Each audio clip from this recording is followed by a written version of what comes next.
All right, Terry. Well, I appreciate you taking some time out for this interview.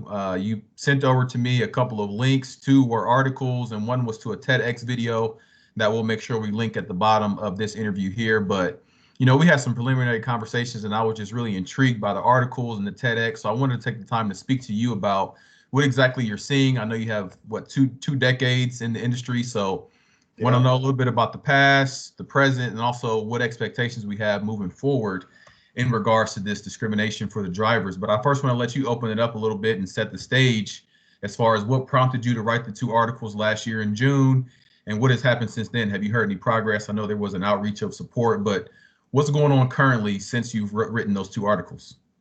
Yeah, thank you so much. And again, also great to be with you today. And yeah, so as you mentioned, over 2 decades of doing work in logistics. And to be honest, none of that work dealt with any issues around race and discrimination.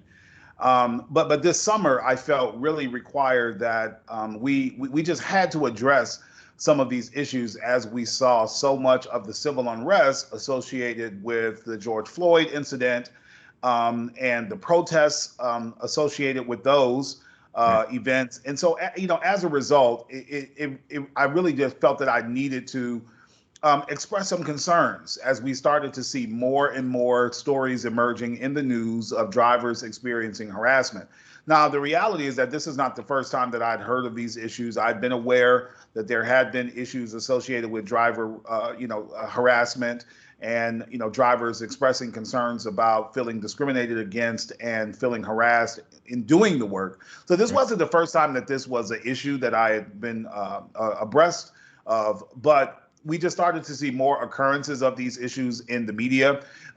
We started to just see more conversations about issues associated with race and race relations. And I think what was so interesting about it to me is that this is an area of work that appeared to be relatively mundane. This was an interaction that appears to be very arm's length, and people, were very shocked to hear that there were some of these incidents out there in the market because people thought this is just delivery. Like, there's no way that issues of race and racism are affecting delivery. Right. And that was why I felt compelled to do this work as well. I mean, as we saw this summer, there was a lot of response from corporations that focused on diversity, inclusion efforts. We saw a lot of discussions about diversifying, corporate boards and executive ranks. And my response was, well, if you look at this through a logistics lens, there are a lot of people of color that do work in logistics, and that story is not being told. And Right. so, a kind of a mix up of all those issues really led me to, put pen to paper, if you will, and start to address that topic of driver harassment and issues of race at the front line of logistics. Yeah, I like the quote that you had. I believe it was from Will Smith that said, "It's not that it's happening more often; it's just being filmed more often." So I like that you Yeah. put that there to really make that call out. Yeah, yeah, absolutely. And again, these were not new issues. There are stories in the media over the years of these issues.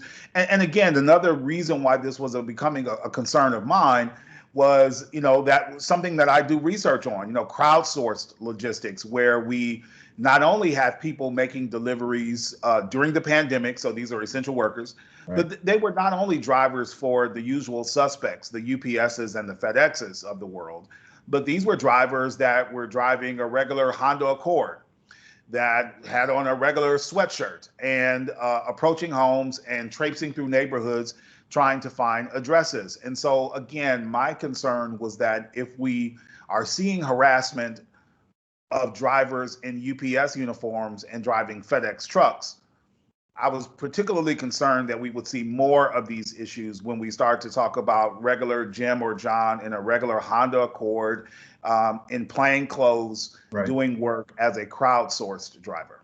Yeah, and I want to touch on that a little bit more about the vehicles and also the outfits. But first, I want to know, how was it received? We're coming up on almost a year since everything from last summer. So, did you get a lot of response? Was there anything at a corporate level that you heard back from? Yeah, so I have had a chance to meet with corporations. I've had opportunities to talk with major carriers, including the likes of a UPS.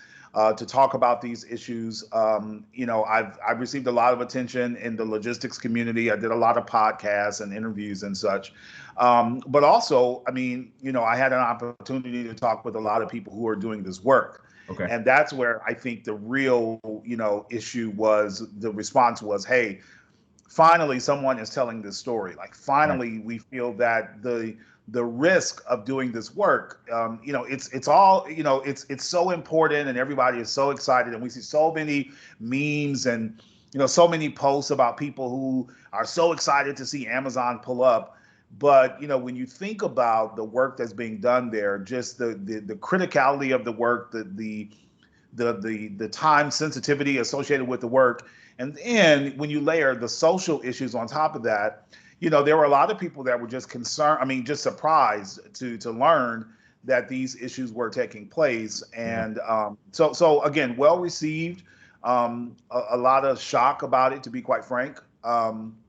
And a lot of people that, just again, because this seems like such a mundane issue to many people, it's like, yeah, you just go and drop a package off on a doorstep. But to see that there were these concerns was quite shocking to a lot of people as we started to communicate more about it.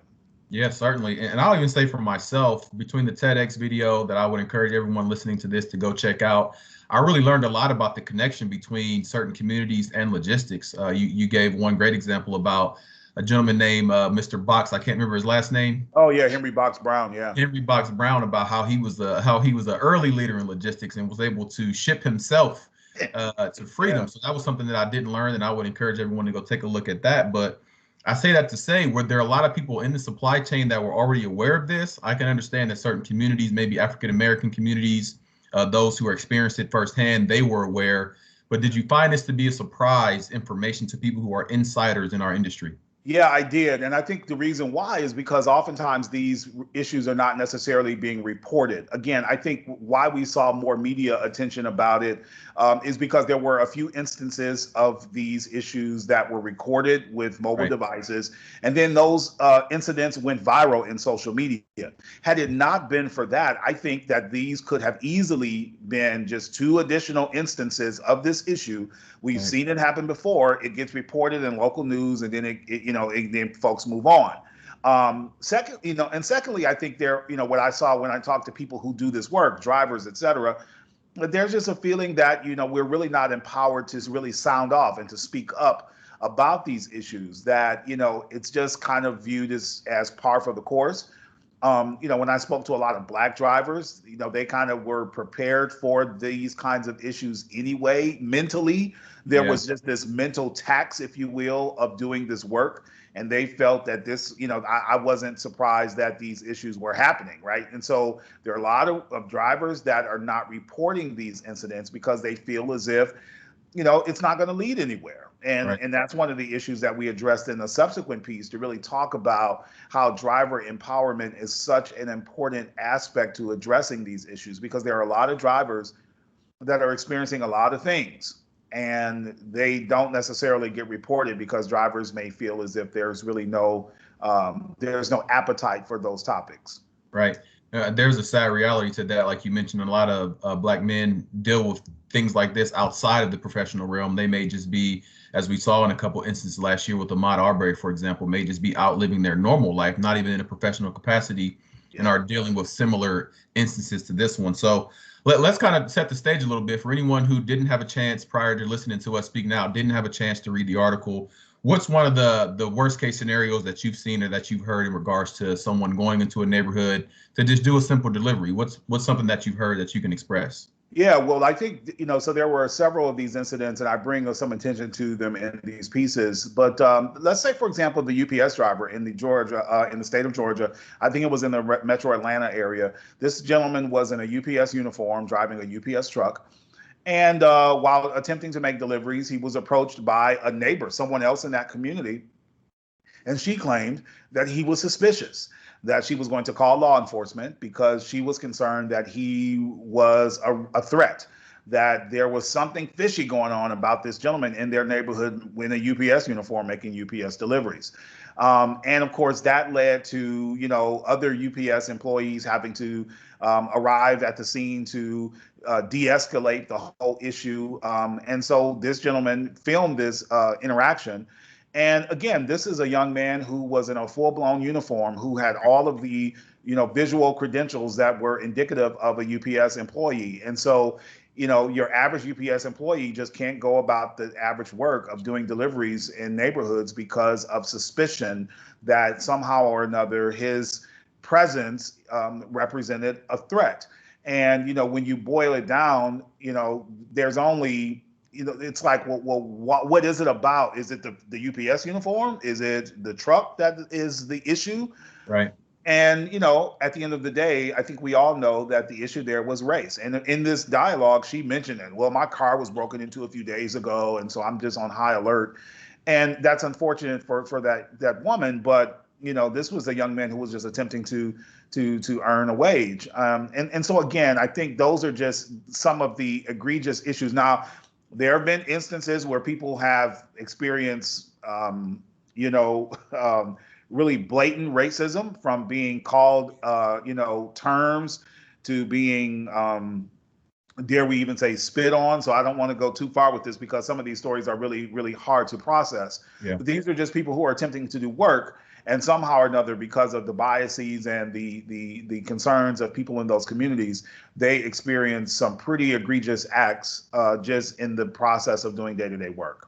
Yeah, and egregious can be so far as law enforcement being called, the entire community coming to accost some of these gentlemen. Also, I saw one, there was actually a gun drawn on one of the delivery drivers. Absolutely. So the worst case scenarios can get much worse than we can even fathom just in our conversation here. Absolutely. Yeah.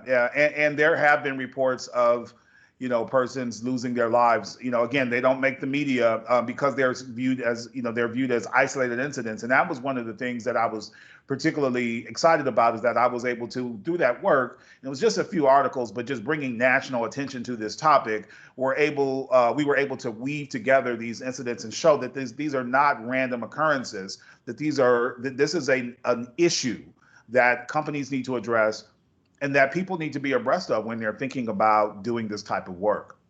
Yeah, so let's talk a little bit about some of the solutions, because I know before you mentioned the guy is wearing the UPS uniform, driving a UPS truck, has credentials, has a package in hand, and is still for some reason being assumed to be up to no good. So when we start talking about some of these solutions for those who are in uniform, what are some of the ideas that these corporations have, or just you yourself after thinking about this for a while?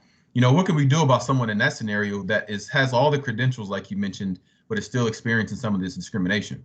Yeah, so I think most importantly, it's the mechanisms to provide opportunities for drivers to report these concerns, and then for those reported concerns to be considered. So Right.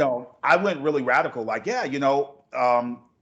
stop serving these consumers. And I know that there are some retailers that are pushing for that if, workers are experiencing unfair treatment in the process of attempting to serve a customer, then there are some companies that are blacklisting those customers and saying, well, we can no longer serve you because persons associated with our services have experienced issues in attempting to get you the products that you've purchased. And so that's a legitimate response, right? I mean, that's really leaning into your employees and really, protecting your employees. I mean, because, when you think about it, and not to go too far off script, I'll come back to some of the other solutions, but this is why these issues are not just isolated to that one house. So if I attempt to make a delivery, in attempting to make this delivery, I encounter some degree of harassment. I am on a very strict and regimented, timed route that I have to make X number of deliveries in X amount of time. Right. And any additional time that I spend at one location attempting to de-escalate and attempting to prove that I am a legitimate employee of said delivery company that is going to take away time from my ability to make all of my deliveries on time. And as Right. we all know, timed deliveries are very important, and any delays can have significantly negative effects on efficiencies, on the customer service, response levels. I mean, Yeah. there's a lot there, right? So let's say a driver gets behind by 20 to 25 minutes because they're dealing with some harassment. Now that driver is going to perhaps attempt to make up that time, meaning that they may be more inclined to cut a few corners or may be more inclined to engage in risky behaviors while they're on those routes because they're attempting to make those routes on time. Right. And not to mention that subsequent customers may receive subpar service because those drivers have been held up dealing with a issue of discrimination. And not to mention, sorry to interrupt you, but Yeah, not to mention the distress that the driver is now in for the rest of his day. yeah, absolutely. And that's the part that is somewhat unseen. And so that gets us back to a solution element here that, just being able to express the mental anguish, the stress, and just the emotional baggage that comes along with doing this work. So not only am I stressed because these are very, the routes. I mean, I've seen these routes. They're making so many deliveries in a day. And anytime, I mean, again, these are perhaps a bit far out stories, but I've heard of drivers that, know how to eat on their routes. They know what to consume so that they don't have to take bio breaks, because even a bio break can throw you off schedule. So if the delivery schedules are already so packed Right. that I can't take a bio break, attempting to deal with this issue does not allow me adequate time to think about it, to process these things. Right. And so, yeah, and so again, so back to the solutions. One of the big solutions that I leaned into was to just ask companies to really empower their drivers to sound off, to express their concerns, and that those concerns would lead to some type of outcomes. you know Maybe it involves some rerouting. I mean, and I got a lot of backlash from this one, this solution, because one thing I suggested was maybe we need to think about rerouting. Some people felt that, well, is that just giving in? Is that acquiescing to to these biases of these customers?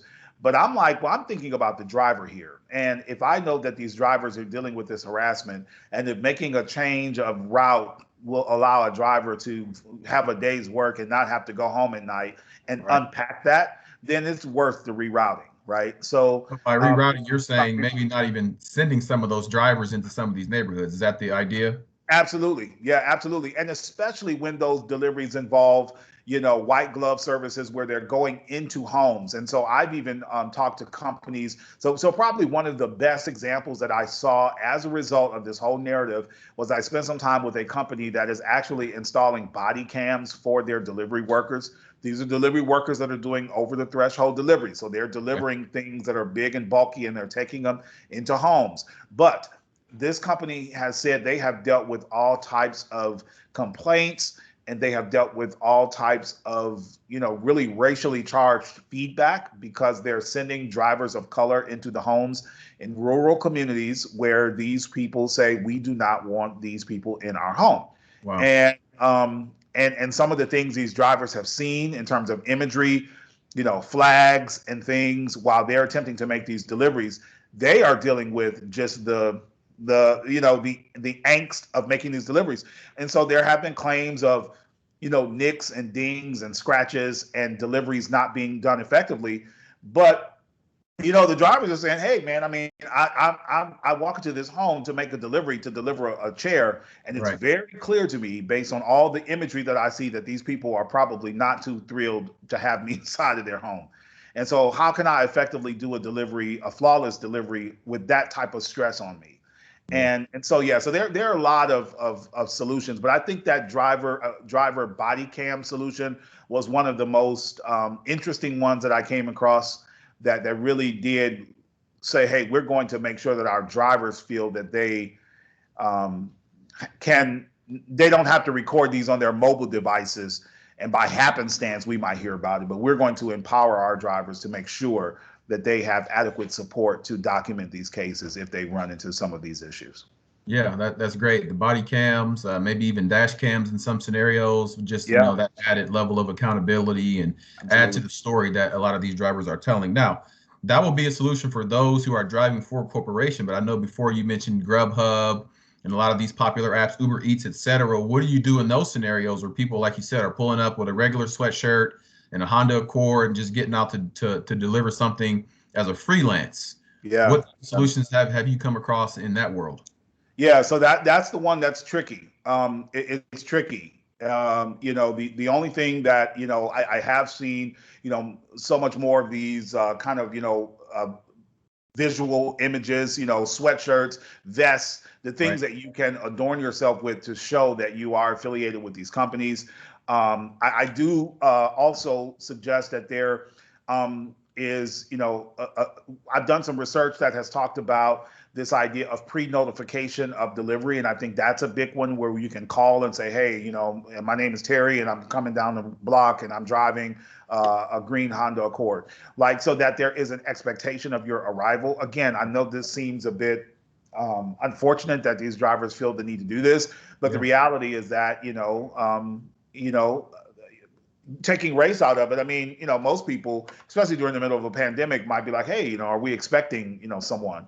And so anything that these drivers can do to enhance that expectation. So there are, through these apps and things that align these delivery workers, there are ways to communicate with the recipients.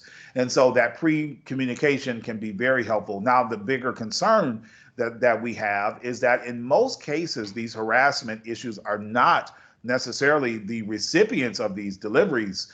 It's by people who are in the neighborhoods and the Neighbors. neighbors. It's the neighbors who are reporting, hey, there's something fishy going on over there. So, Yeah. so again, it's layered. It's layered. But I do believe that the pre-notification, the call to enhance the expectation, that has proven quite helpful in these situations. Okay. And I just think that, the logistics industry could be leaders because I've seen stories similar to this one that Airbnb deals with, Oh yeah, different applications. People I are would dealing with. use that. Yeah. Yeah, So it's not something that's just to our industry or just to these certain apps or even just to delivery drivers. But I do think that some of the ideas you're coming up with, and I even was happy to see that in your first article you mentioned, I don't have all the answers right now, but I want to get you thinking. And then you were able to come back a couple of weeks later with some great ideas like touchless, for example, yeah. and the cams that you just mentioned now. So there are some ideas out there that our industry can be leaders on that maybe other industries can duplicate and replicate to make sure that these people feel comfortable and that Black people are comfortable going to different homes and different areas. So I think that getting the ideas out there and having this conversation from a corporate level all the way down to the individuals who are experiencing it, we can be a robust conversation with some real solutions. Absolutely. Yeah, yeah. I agree. So I know you mentioned before taking race out of this, so I just wanted to ask that question. Is this something that, for example, Latinos are experiencing? Is there a large research or feedback in regards to those communities, or are women experiencing certain things as well? Or Yeah, from your research, is yeah. this very specific? Yeah, absolutely. So I've done some research on this, and what we found is that typically, regardless of race or ethnicity, people feel a little bit more kinship and feel a little bit more identified with drivers that look like them or drivers that they can identify with. And so there is something to be said about driver identity and that matching of identity. Now, I did this research through experimental methods, meaning that there were really no real situations here. But what we found by and large is that when consumers are receiving a delivery or expecting a delivery, and when they get a notification and that driver is someone that looks like them, and we did this along the lines of race and ethnicity, that they did feel a little bit better about the experience. And Okay. so, and that's a psychological effect. And, Right. it doesn't mean that there is racism, if you will. It just basically means that there is an effect of those images of seeing faces when you, express a notification. There is a kinship there, and that kinship does yield better feelings about that expected delivery. Now, but in playing with that data, we did find that by and large, some of the negative impacts were heavier for when drivers were Black. Now, you mentioned other communities, and I think it's important to point out one in particular because I've been keeping track of what's happening with Asian delivery workers. Okay. Now, early on in the pandemic, there was a lot of rhetoric, a lot of unfortunate rhetoric about COVID-19. There were certain political figures that were using phrases like China virus and such, Right. and that really it seemingly was, something in the media, right? But there were a lot of delivery workers of Asian descent who were experiencing harassment because, they even experienced people saying, hey, I'm getting this delivery because of people like you, because of this coronavirus, right? Most unfortunate. And so that's another community that I'm really paying a lot more attention to because we have seen in the news here as of late these random, harassments and discrimination against Asian Americans. And I saw this early on in my data that Asian drivers were starting to report, during the summer months, harassment upon delivery. Not as significant and not as much of a pattern at that time that we saw with Black drivers, but it is something to note. There was a recent, and I think another part of this story that we haven't told yet is the recipient. So here in the news, probably about a few weeks ago, there was a delivery recipient who I believe was, Hispanic, Latin American. I'm not really sure exactly their ethnicity, but there was a delivery worker that was making a delivery to this delivery recipient's home, and made some very offensive remarks to the, upon making the delivery. But those Wow. remarks were caught on the Ring camera, and that went global, or Viral. went viral. Yeah, that went viral. And I've seen instances of Black delivery recipients getting deliveries by white delivery workers and experiencing harassment on the other end of it. So it's a very interesting dynamic, and I think ultimately it shows that while delivery exchanges seem to be pretty benign, there are some instances where issues that are affecting our community, they funnel down into what happens at that delivery exchange point. Wow. Okay. Yeah, Yeah. and that's pretty interesting because again, I came to this conversation thinking about the drivers themselves. So for you to Yeah. call attention to maybe the recipients are also experiencing a bit of this, it goes back to your comment about the kinship and the relationship between certain communities, that comfortability and prejudice and whatnot. So again, that may be a radical point of view that you had before, maybe making sure we match up or making sure there is that relationship, but there could be some initiative behind that, and maybe a real effort can be made to make sure those communities are comfortable with each other. Absolutely. I mean, I saw this in some of the data for deliveries in certain urban neighborhoods where certain delivery workers they felt unsafe by making deliveries to certain communities. And I grew up in the heart of the city of Detroit. And I saw in just in my social media of friends who are, still in Detroit, where the services were, packages were being thrown at their doorsteps, and not much in the way of care of the Right. package delivery. And what I see is perhaps there are delivery workers that don't feel comfortable with approaching those homes, and so they're tossing packages from the bottom of the stairs, and or leaving packages at the end of the driveway. And I do see a very interesting trend of those kinds of delivery complaints in the heart of urban environments, which suggests that maybe those are delivery workers that are not comfortable. And maybe a feeling of comfort of those delivery workers would yield better services because maybe certain people may not feel intimidated or concerned about delivering to those areas of the of the community. Yeah. So quite an interesting topic. And again, I know I've had at least one or two people to say, hey, what difference does it make? It's just delivery and no one really cares. Well, if it didn't really matter, we wouldn't have these stories emerging. Right. And I think that's the part that's most intriguing about this is that, again, I say it again, something that appears to be relatively benign, relatively mundane, does carry along with it, some issues that we have to address and to contend with. Yeah, well, I'm happy to know, and people looking at this should be confident to know that someone like you on the case and those that you work with. There should be some positivity coming out of this. So I'm excited to, keep in touch and see what the developments are from a corporate to educational, all the way down to these day-to-day interactions. So I do want to end kind of on a positive. Are there Sure. is there anything that you're seeing that lets you know that there is some hope, or maybe even some anecdotes of instances where people were able to come in and step in and intervene? I read one in the article where the neighbor came and said, no, everything's fine here. He's coming to make a delivery for me. So what are Yeah. you seeing that lets you know there's some hope and that we are able to get to some resolution on this? Yeah, I do believe that there is something to be said about the feeling of community. More often than not, when these stories occur, there are always people from the communities that are saying, "Hey, leave this driver alone. This driver did nothing. This was an innocent driver who was just attempting to make a delivery." And so, by and large, we are dealing with, it seems to be one-offs, or dealing with isolated perspectives and biases. And so I think that is something to be applauded. Secondly, the outpouring of support that we saw in and around the logistics community. I was very inspired by that. Again, I've been doing work on this topic of delivery, not race based, but just delivery for quite some time.